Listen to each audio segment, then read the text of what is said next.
darkness, it's bringing the light to soften the heart of stone.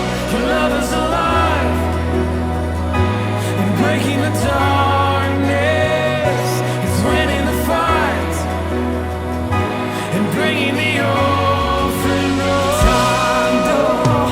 Tando, Wako,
So ek nog nie op 'n plek waar ons dankbaar is vir lockdown en vir afsonderoggende nie, maar as dit so koud is so naweek, miskien is jy dalk 'n bietjie dankbaar dat jy vanoggend onder 'n warm kombers of voor 'n lekker warm verwarmer kan sit.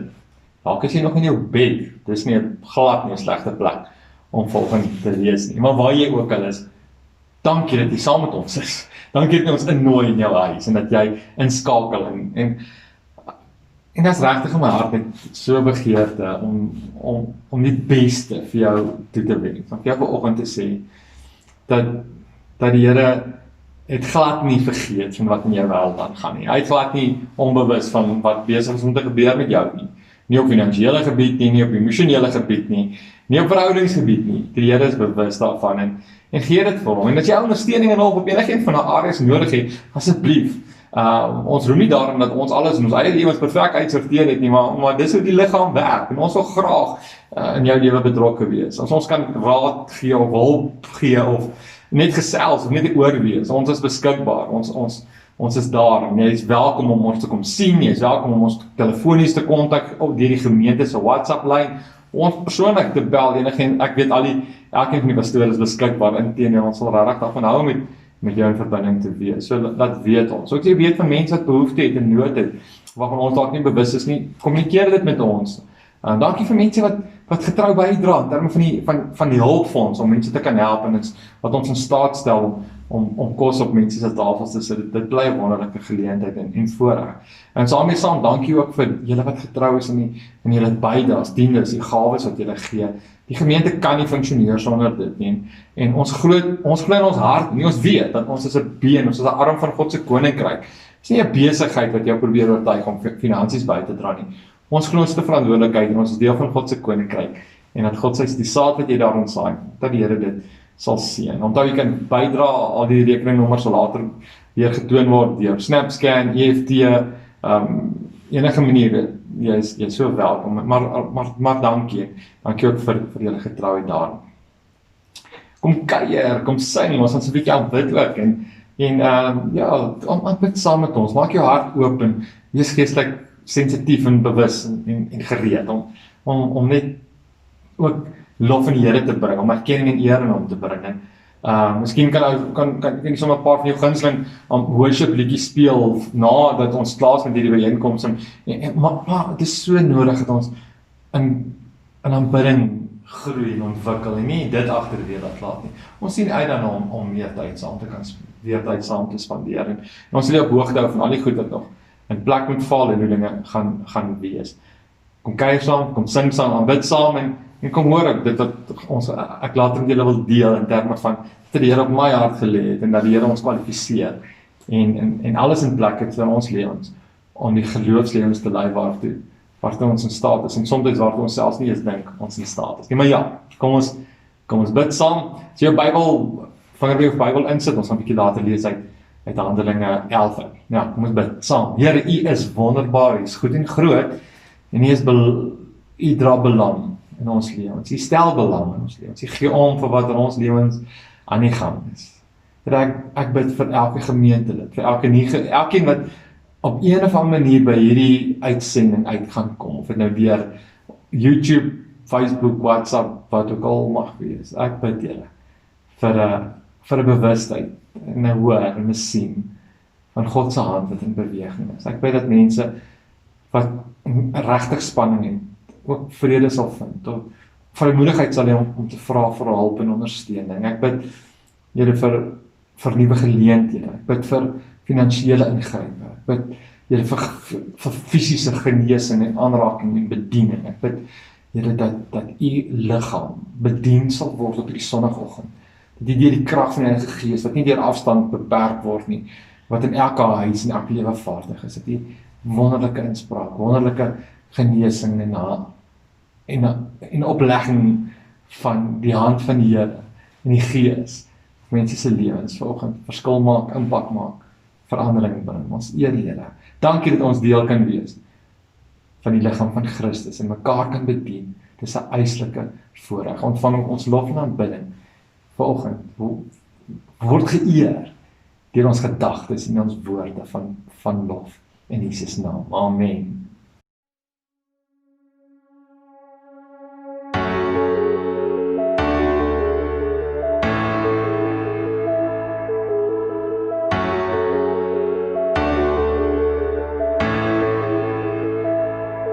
Oh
eer.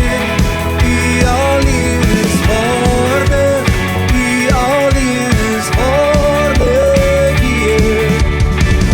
Oor die aarde wyd roep ons almal uit, Jesus ons sal lewe, net U te verheerlik, Heer. Aan die hemel, Heer, al die lof en eer.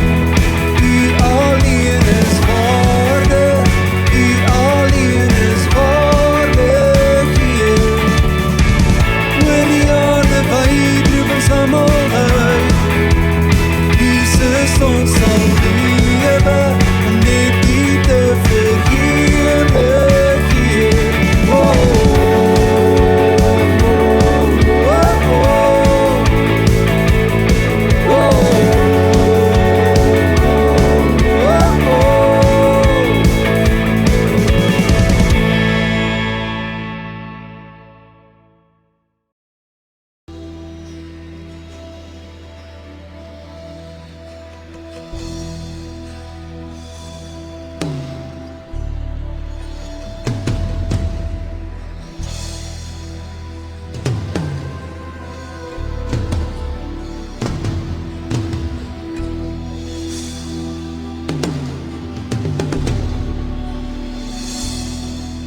In die hemel is die Heer en sy glans is soos kristal. Hy is die heilige van God en hy heers oor die heelal. Daar is mag in sy woord, soos die waters dryf sy stem, soos die son op die see se blou, so die rykdom van sy troon. En aan U is die mag en die heerlikheid en krag, en aan U is die eer en die lof van U regeer. U regeer.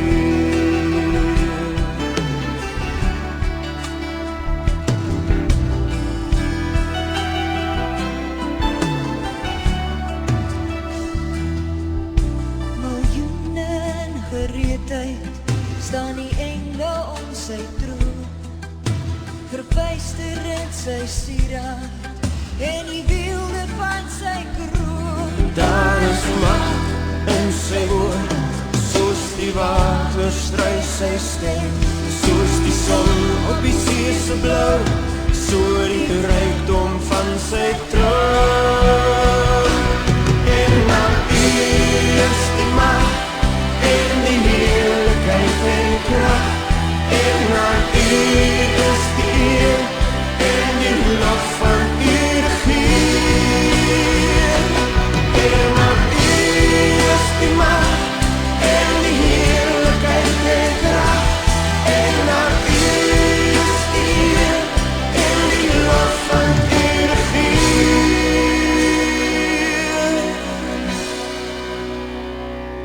U regeer in ons harte, U regeer oor die heelal, U regeer in ons lewens, U regeer boven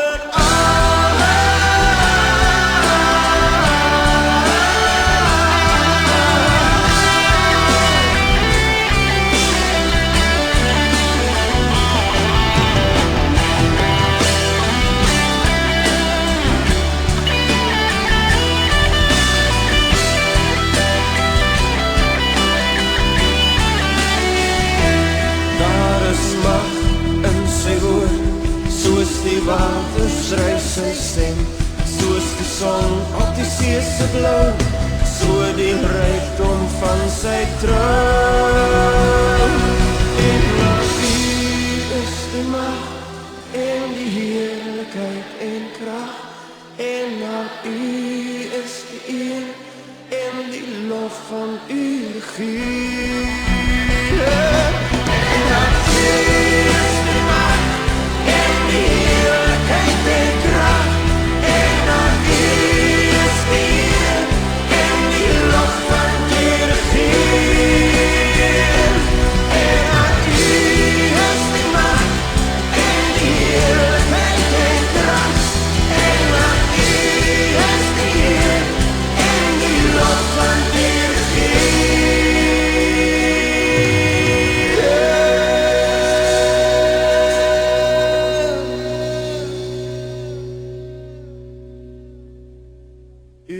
vergeet.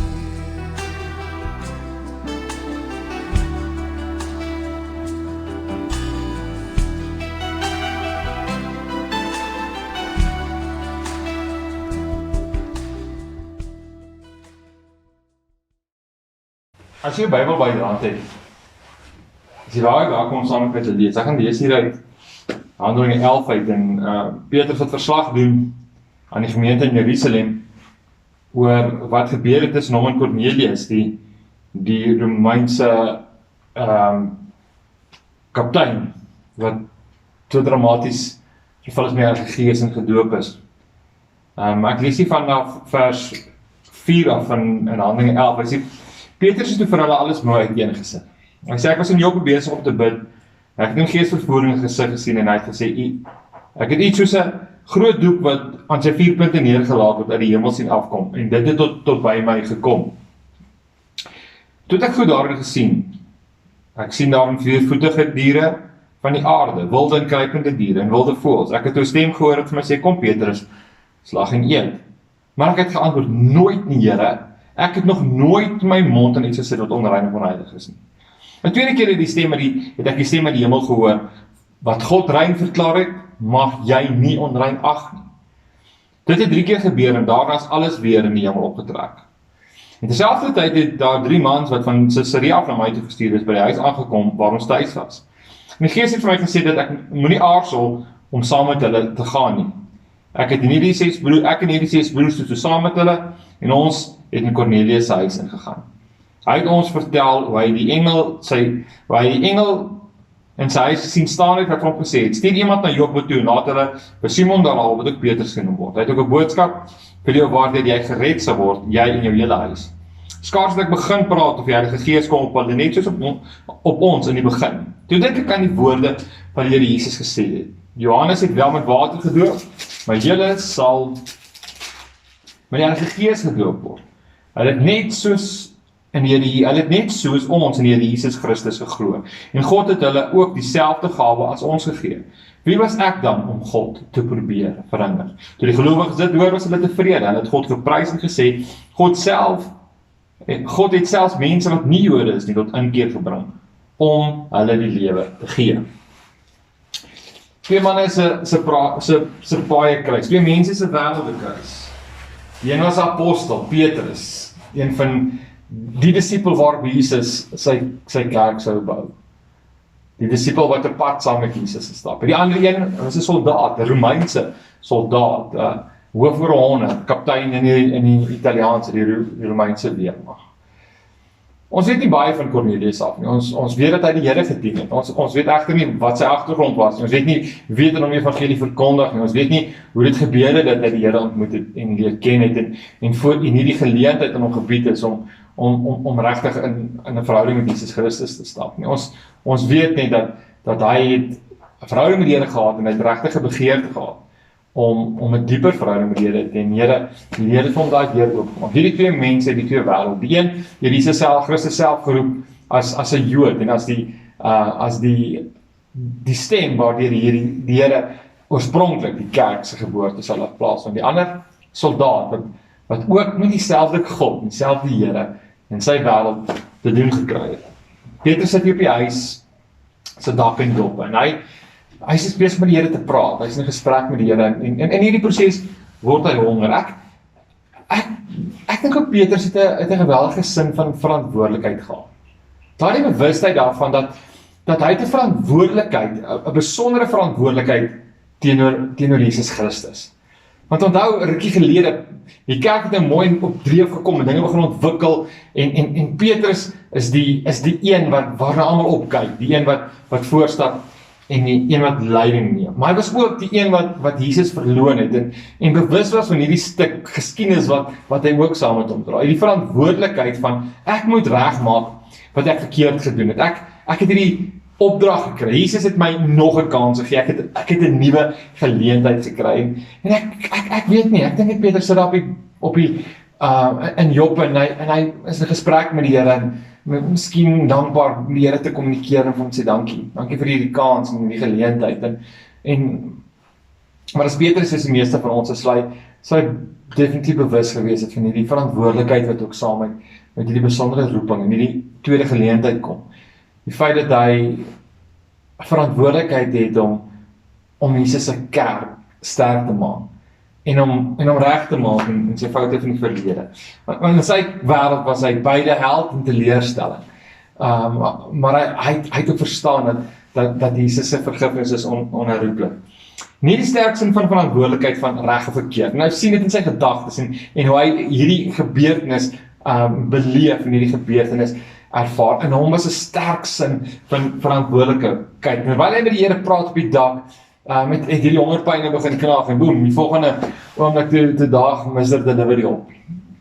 Ek sê dit met respek, maar die waarheid is, alles het opgedaag behalwe dit wat hy mag eet, behalwe dit wat hy gedink het in sy opinie en in sy oortuiging die regte ding is om te eet. So dit is soos om 'n groot voorraad klomp kos te kry, as jy regtig honger is, maar jy mag niks van dit eet nie. Amper ek gevoel wat ek baie keer het as jy op die eet is en jy gaan kuier vir iemand en hulle pak al die lekkerny uit en die binne jy weet jy, so eintlik mag ek hierdie nie eet nie, maar in Petrus se geval nog 'n baie sterker oortuiging.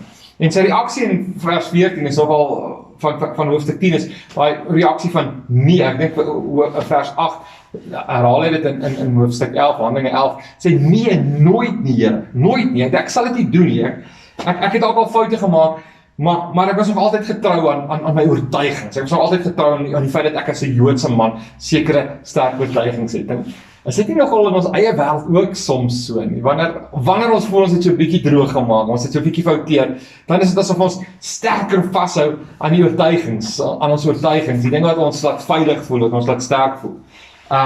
Dat laat jou so 'n bietjie beter voel as oor jou verlede, as jy daarom nou 'n bietjie sterker staan vir die oortuiging, want dan kan ek myself nou reg lewe.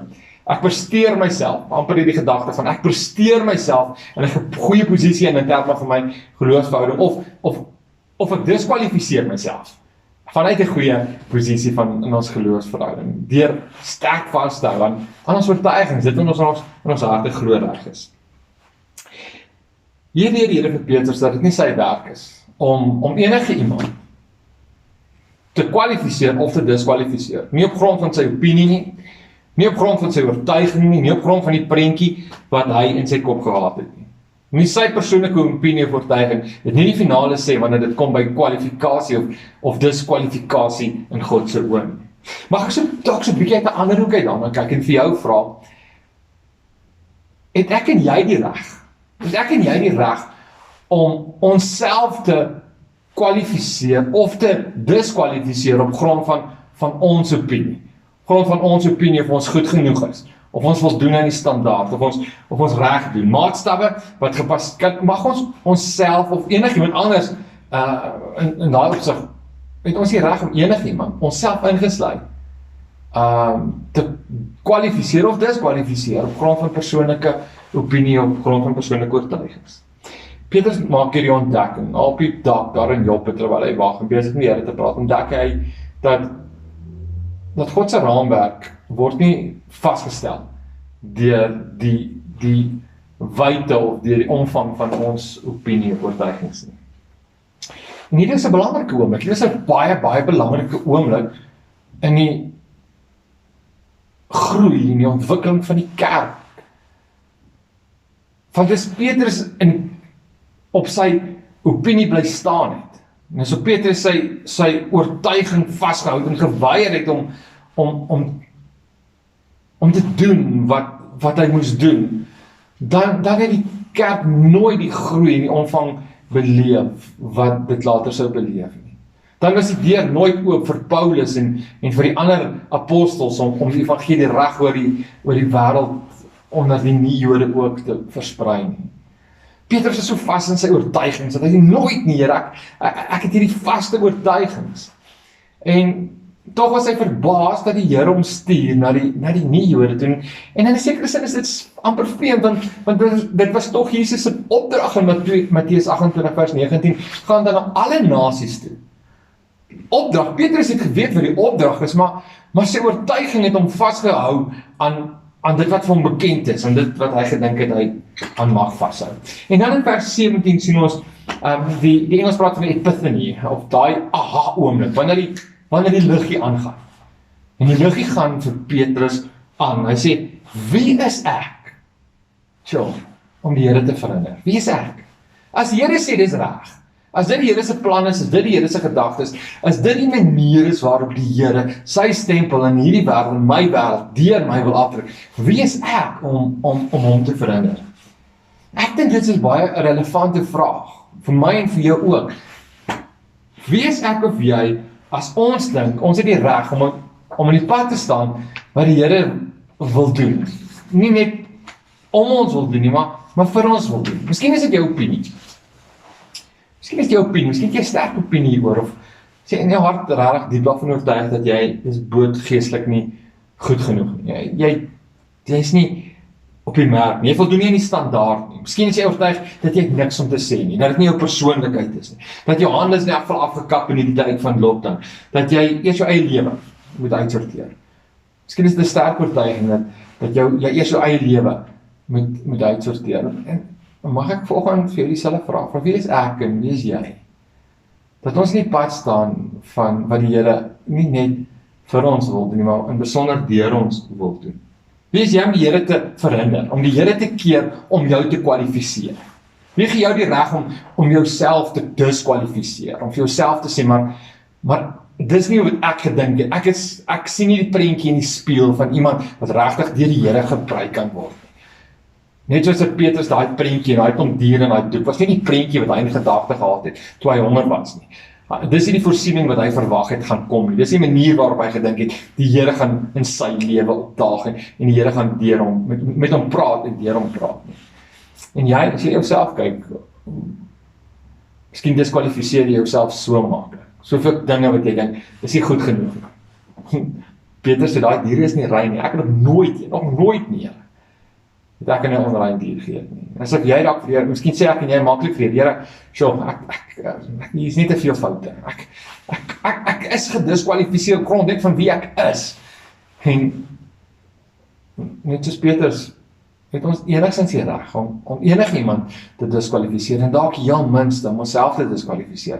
Want wanneer God dit reg maak en wanneer God sê dat ek vergewe jou en ek spreek jou vry en ek belê my gees in jou en ek vergewe jou van alle ongeregtigheid, mag ons nooit so arrogant wees om te dink dat ons mag onsself diskwalifiseer wanneer die Here ons kwalifiseer.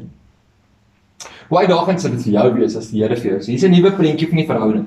Ek wil hierdie prentjie wat jy in gedagte gehad het van ons verhouding, gaan 'n bietjie anders uitspeel. Ek wil nog meer betrokke wees in jou lewe. Ek wil jou meer gebruik as wat jy jouself voor gekwalifiseer het en waar jy jouself dalk meer as 'n toeskouer en 'n ondersteunende rolspeler speel hier van die kantlyn af waar niemand weet nie. Wat as die Here se prentjie van jou heeltemal anders is?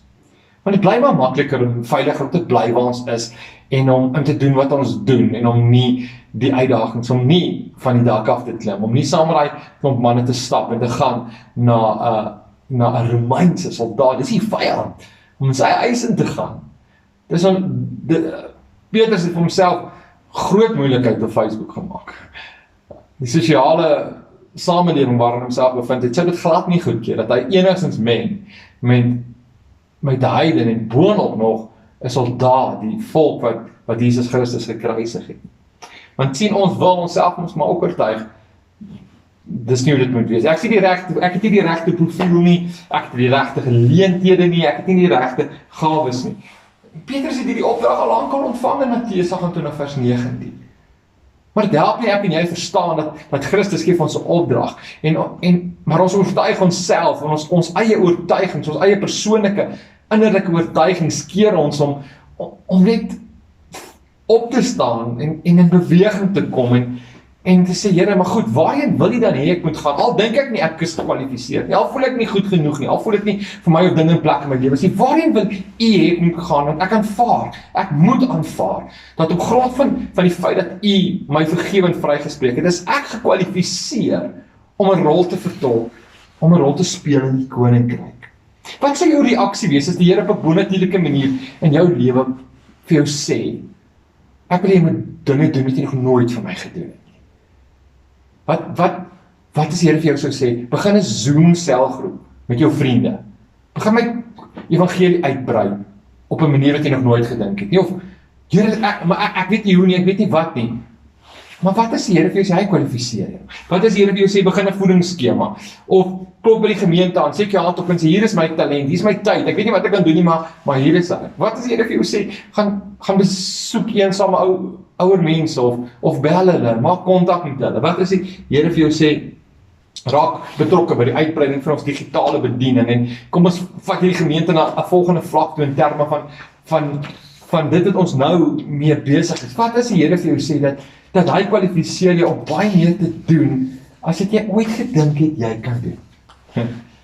Petrus se erkenning in vers 17 van hoofstuk 11 is hy eintlik vers 8 van hoofstuk 11, daai Here ek nog nooit nie.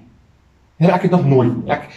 Miskien is dit jou presiese gedagte. Ek het nog nooit sulke goed gedoen. Ek het nog nooit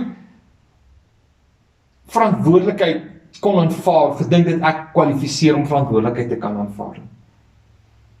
Wat gaan jy van jouself wegneem? As jou opinie en jou oortuigings, jou innerlike oortuigings in die pad staan van die opdrag, soos wat amper in Petrus geval die geval kon wees en was.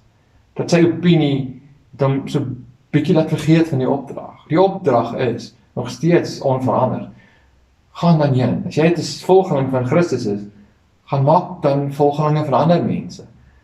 En ek weet ons lewe 'n bietjie meer geïsoleerd nou, maar in 'n ander sin bereik ons 'n groter groep mense deur die druk van 'n paar knoppies op 'n selfoon en wat ons ooit bereik het, kan ons die boodskap, die waarheid van Jesus Christus, die liefde van Jesus Christus. As daar een ding is wat ek en jy gekwalifiseer is om te doen, is om in hierdie tyd waar mense soveel negativiteit en soveel onsekerheid saai en verkondig, vir ons liefde en sekerheid kan verkondig, die sekerheid van Jesus Christus.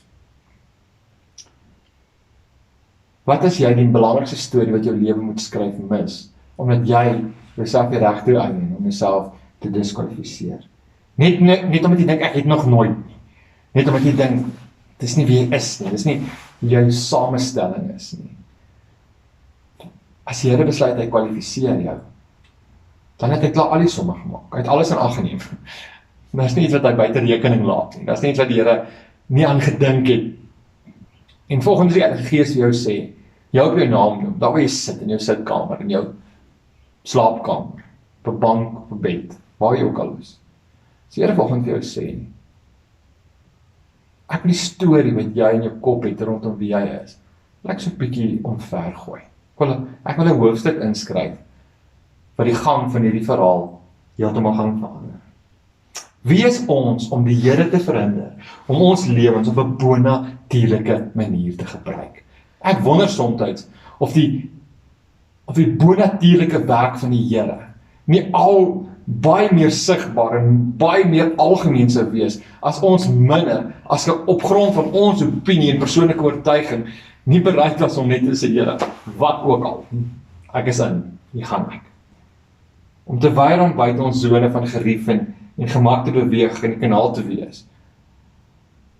Buite ons die plek te gaan waar dinge net is soos dit vir ons bekend is. Daai bekendheid word in ons almal se lewens nou bedreig. Die normaal wat ons gedink het sal maar so wees, want dit word bedreig. Is dit 'n slegte ding? Ek dink nie dis 'n slegte ding nie.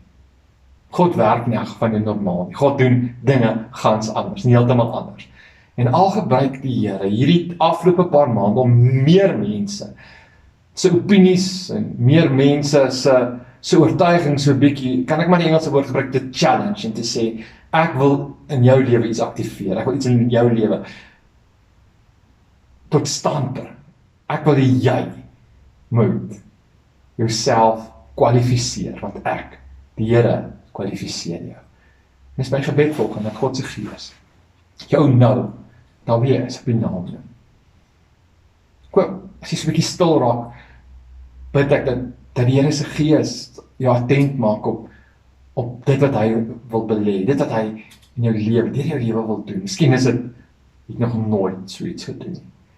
Maar wie is ek en jy om in die pad te staan van die Here se gedagtes, se plan, om iets buitengewoon, iets anders, iets besonders in deur ons lewens te doen. Kom ons bid saam, Here.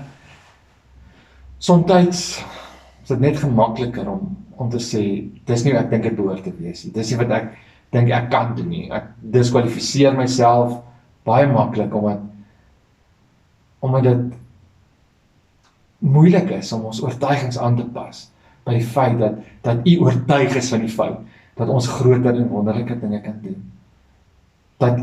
Dat ons vol van die Gees lewens kan lei wat besonder buitengewoon en vrugbaar is. En ek wil bid en elkeen wat hierdie kort gedagte volgens my deel, dat U deur die Gees vir hulle openbaring sal gee, 'n visioen, of net 'n innerlike stem, net 'n wete, dat die Here sê, ek kwalifiseer jou, niks in jou diskwalifiseer jou nie, niks in jou is te sleg nie, niks in jou is nie goed genoeg nie, ek kwalifiseer jou, want ek wil iets besonders doen, soos dat U buitengewoon Cornelius en sy familie se lewens opgedaag het, en die Heilige Gees word uitgestort is, bid ek dat U in huisgesinne, se kamers, se slaapkamers, woonkamers, sal vaardig word, en mense sal kwalifiseer, sal volmaak, en dat hulle in beweging sal kom, om die verskil te maak, wat hulle veronderstel is, en in staat is, en gekwalifiseerd is, om te maak, in Jesus naam. Amen. Mag jy 'n wonderlike week hê. Mag iets in jou hart geroer word, nie net deur my gedagte nie, maar deur God se groter plan vir jou lewe.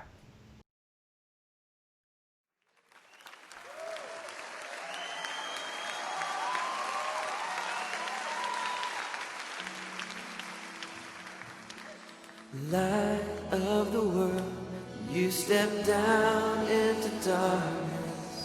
Open my eyes, let me see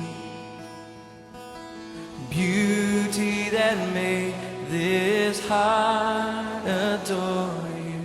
Hope of a life spent with you. And here I am to worship, here I am to bow down, here I am to say that You're my God. You're altogether lovely, altogether worthy, altogether wonderful to me.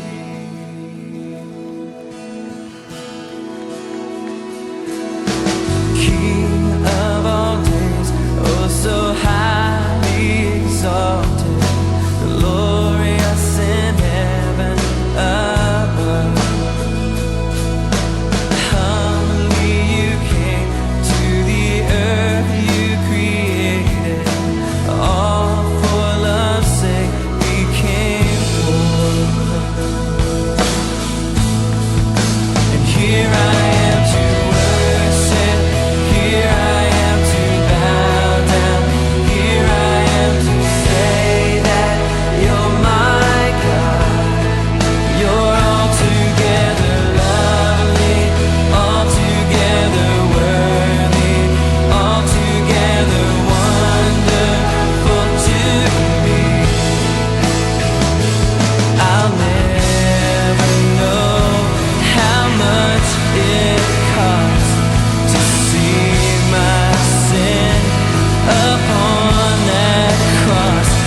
darkness is winning the fight and bringing the orphan home. Tango, tango.